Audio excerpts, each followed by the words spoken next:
මේ සිදුවීම සිද්ධ වෙලා දැන් අවුරුදු 5කට වැඩි. හොල්මන් අවතාර ගැන පරීක්ෂණ කරන මටම මේ සිද්ධියට මුහුණ දෙන්න ඕන එක තමයි මෙහි තියෙන විශේෂත්වය. එදා මම ගාල්ලේ ඉන්න මගේ යාළුවෙක්ගේ ගෙදර වැඩකට ගිහිල්ලා නැවත එන ගමන් හිටියේ. ඒ වෙනකොට වෙලාව ඇති රෑ 11ට විතර වගේ.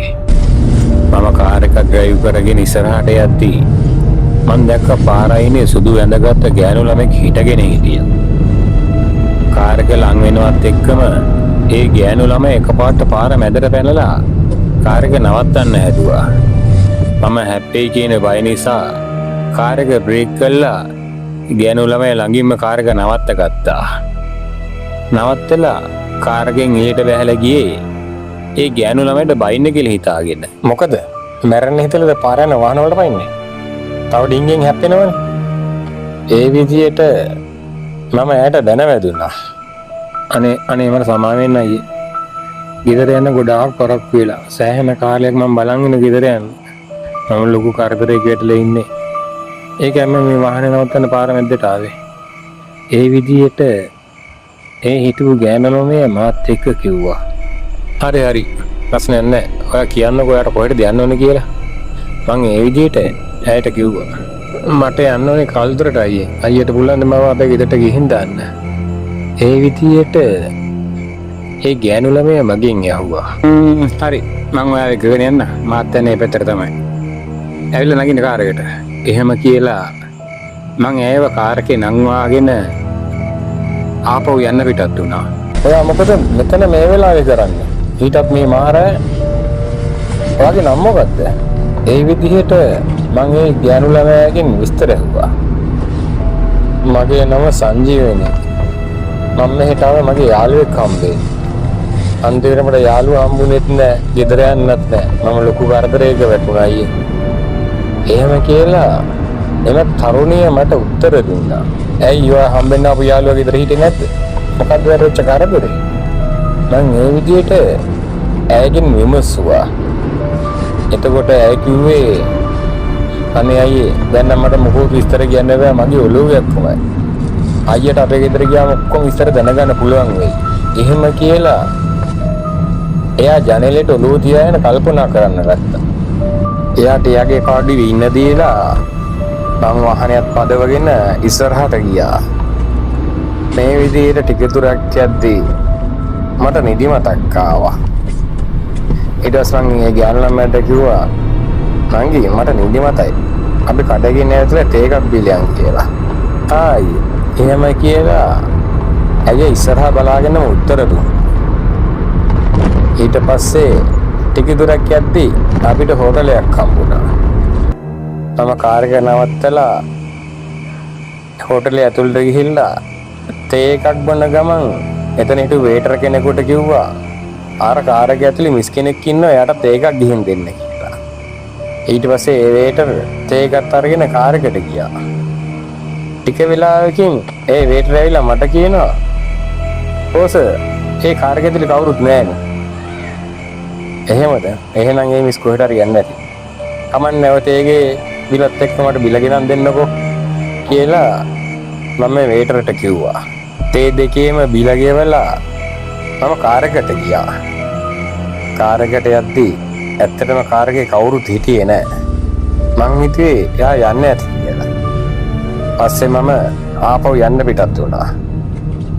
ටික දුරක් යද්දී මට තේරුණා කාර් එකේ පිටිපස්සේ කවුරු හරි ඉන්නවා වගේ. මං සයිඩ් කණ්ණාඩියෙන් පිටිපස්ස බැලුවා. ඒත් කවුරුත් පේන්නේ හිටියේ නැහැ. ඒත් මට දැනුණා කවුරු හරි ඉන්නවා කියලා. ඒක නිසා මම හැරිලා බැලුවා. බලනකොට මම දැක්කා ඒ ගෑනු ළමයා පිටිපස්ස සීට් එකේ වම් පැත්තේ කිරෝලේ වාඩිලා ඉන්නවා. ඔයා තාම ඉන්නවද? මං හිතුවේ මටත් නොගියම ගිහිල්ලා කියලා. ඒ විදිහට මම එම ගෑනු ළමයාට කිව්වා. ඒත් ඇය ඒ කිසිවක් නැහැසුණා වගේ පාර දිහා බලාගෙන හිටියා. ඊට පස්සේ අපි අතර කිසිම කතාවක් ඇති වුණේ නැහැ. ඇය ඉන්නවද නැද්ද කියලාවත් මම බැලුවේ නැහැ. මම මගේ වාහනේ පදවගෙන ඉදිරියටම ගියා. පැය දෙකකට විතර පස්සේ අපි ගල්තරට ලං වුණා. අයියේ මට කල්දර බෝධියට ටිකක් කියන්න ඕන. ඒ විදිහට පිටිපස්සේ හිටපු ඒ ගෑනු ළමයා මට කිව්වා කළුතර බෝධිය ළඟ කාර් එක නවත්තපු මම හරි මං ගිවා බැහැලා යන මං කාර් එක අයින් කරලා එන්න. එහෙම කියලා මං පිටිපස්ස වැළුවා. එතකොට ඒ ගෑනු ළමයා කාර් එකෙන් බැහැලා ඇවිදගෙන යනවා. හැබැයි ඇයි කාර් එකේ දොර අරිනවත් දොර වහනවත් කිසිම શબ્දයක් මට ඇහුනේ නැහැ. පස්සේ මම කාර් එක අයින් කරලා නැවැත්තුවා. නවත්තලා බෝධීන් වහන්සේ ඇතුළට යන්න හදනකොට මම දැක්කා බෝධීන් වහන්සේ ඇතුළ වෙන තැන ගේට්ටුව ඉබ්බෝ දාලා වහලා. මම කල්පනා කරේ ඇය කොහොමද ඇතුළට ගියේ කියලා. එතකොටත් ඇයි ඇතුළට ගිහිල්ලා බෝධීන් වහන්සේට වාඩි වෙලා බලාගෙන ඉන්නවා. ටිකක් වෙලා ගේට්ටුව ළඟ හිටපු මම ඇතුළට යන්න බැරි නිසා ආපහු හැරිලා කාර් එකට ආවා. ඒ කාර් එකට එනකොට මීට මොහොතකට කලින් බෝධීන් වහන්සේ අද හිටපු ගෑනු ළමයා දැන් කාර් එක ඇතුළේ ඉන්නවා.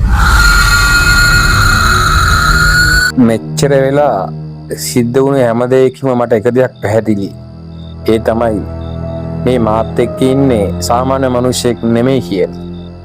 අනිවාර්යයෙන්ම මේ ඉන්නේ අමනුෂ්‍යාත්මයක්. මට දැන් මෙයාගෙන් ගැලවෙන්න නම් මෙයා කියන දේ කරන්නම වෙනවා. මම කාර් එකට නැගලා ඇයගෙන් ඇහුවා හරි නංගි දැන් ඔයාට කොහෙටද යන්න ඕනේ එහෙම කියලා. ඔය ඉස්සරහා ගඟ පහු කරලා ඉස්සරහට යනකොට වම් පැත්තට පාරක් තියෙනවා. ඒ පාරට හැරිලා යන්න. මම කියන්නම් ඊට පස්සේ. ඒ විදිහට ඒ ගෑනු ළමයා මට කිව්වා. ඒ ගෑනු ළමයා කිව්ව විදිහට ගඟ පාස් කරලා වම් පැත්තට හැරිලා මීටර 200ක් විතර යනකොට ඒ ගෑනු ළමයා මට කිව්වා අයියේ ඔය ඉස්සරහා තියෙන කළු පාට ගේට්ටුව තියෙන ගේ ගාවින් නවත්තන්න එහෙම කියලා. මම ඇය කියපු විදිහටම ඒ ගේ ගාවින් කාර් එක නැවැත්තුවා. කළුතර බෝධීන් වහන්සේ වන්දලා මාව ගෙදරට ගෙන දැම්මට අයියට ගොඩාක් පිං. මට දැන් ලොකු සැනසීමක් දැනෙනවා. අනේ අයියෝ ආට ගොඩාක් පිං. අයියෝ ඔහම ඉන්න මම තාත්තට කතා කරලා එන්න. එහෙම කියලා ඒ ගෑනු ළමයා කාර් එකෙන් බැහැලා ගේට්ටුවෙන් ඇතුළට ගියා. හැබැයි එයා ගේට්ටුවෙන් ඇතුළට ගියේ ගේට්ටුව අරගෙන නෙමෙයි ගේට්ටුව හරහා ගියේ. දැන් මට හොඳටම පැහැදිලි මේ අමනුෂ්‍ය අවතාරයක් කියලා. මම විනාඩි 20ක් විතර බලාගෙන හිටියා. කවුරුත් ඒ ගෙදරින් එළියට ආවේ නැහැ. පස්සේ මම කාර් එකෙන් බැහැලා ගේට්ටුවේ තිබුණ බෙල් එක ගැහුවා. ටික වෙලාවක් යද්දී ඉස්සර ලයිට් දාගෙන ගේට්ටුව අරගෙන අවුරුදු 60ක විතර පුද්ගලයෙක් එළියට ආවා. ඇයි මහත්තයා? මොකද මේ වෙලාවේ? මහත්තයා කවුද? ඒ විදිහට ඒ පැමිණි පුද්ගලයා මගෙන් ප්‍රශ්න කරා. මේ සංජීවනී මිස්කී තාත්තද? මම ඔහුගෙන් ඇහුවා. ඔව් මම තමයි සංජීවනීගේ තාත්තා. ඔය මහත්තයා කවුද? මොකද ප්‍රශ්නේ? ඒ විදිහට ඒ පුද්ගලයා මගෙන් ඇහුවා. මම ගාල්ලේ ඉඳන් එන ගම. මේ සංජීවනී මිස් මගදී කාර් එකට නැග්ගා. එයා කිව්වා පුළුවන් නම් ගෙදරට ගිහින් දාන්න කියලා. දැන් මාත් එක්ක මෙතෙන්ට ආවා. ගේට්ටුවෙන් ඇතුළටත් ගියා. කිසිම සද්දයක් නැති හින්දායි මම බෙල් කරේ. ඒ විදිහට ඒ පුද්ගලයාට මම කිව්වා. එහෙමද? මහත්තයා පොඩ්ඩක් ඉන්නකො ගිය ඇතුළට. එහෙම කියලා ඒ පුද්ගලයා මාවත් එක්ක කරගෙන ගිය ඇතුළට ගියා. මට වාඩි වෙන්න කියලා වතුරු වීදුරුවක් ගියන් දීලා කිව්වා ඉස්ලාම් මහත්තයා වතුරක බීලා ඉන්නකෝ. එහෙම කියලා මට ෆොටෝ එකක් ගෙනල්ලා පෙන්නුවා. මහත්තයා පොඩ්ඩක් බලන්න ඔය මහත්තයත් එක්ක දැන් ආවේ මෙන්න මේ ෆොටෝ එකේ ඉන්න කෙනාද කියලා. ඇත්තටම මේ ෆොටෝ එකේ හිටියේ ඒ මාත් එක්ක ආපු ගෑනු ළමයා. ඔව් මෙයා තමයි දැන් මාත් එක්ක මේ ගෙදරට ආවේ. ඒ විදිහට මම මේ පුද්ගලයාට කිව්වා මහත්තයා මේක අහලා කලබල වෙන්න එපා. මේ ඉන්නේ මගේ දුව තමයි. 2004 අවුරුද්දේ මගේ දුව ගාල්ලේ ඉන්න එයාගේ යාළුවෙක් හම්බෙන්න ගියා. ඒ යද්දී සුනාමියට අහුවෙලා මේ දරුවා නැති වුණා. ඔය මහත්තයාත් එක්ක ඇවිල්ලා තින්නේ ඒ දරුවගේ ආත්මය. මහත්තයා අද මේ ඉඳලා හෙට උදේම ගෙදර යන්න. දැන් යන්න හදන්න එපා. එහෙම කියලා ඒ පුද්ගලයා මට කිව්වා. එන්න අතරමඟදී සිද්ධ වෙච්ච දේවල් වලින් මට කොහොමද තේරුණා මේ ඉන්නේ සාමාන්‍ය මිනිසෙක් නෙමෙයි කියලා. ඒ දැන තමයි මම මෙයාව එක්කගෙන මෙහෙට ආවේ. මම গুপ্ত දේවල් හොල්මන් අවතාර මේවා ගැන පරීක්ෂණ කරන කෙනෙක්. ඒක නිසා අමුතුවෙන් මගේ හිතට බයක් දැනුනේ නැහැ. ඒ කොහොම වුණත් මහත්තයාගේ දුව ගොඩාක් හොඳ ආත්මයක ඉන්නේ. එනගමන් කල්දර බෝධින්නාසෙත් වැඳ පුදාගත්තා. දුෂ්ට ආත්ම වලට බෝධින්නාසෙලා ළඟට කිට්ටු වෙන්නවත් බෑ. ඒත් ඔබතුමාගේ දුව බෝධින්නාසේ වැඳ පුදාගෙන තමයි ආවේ.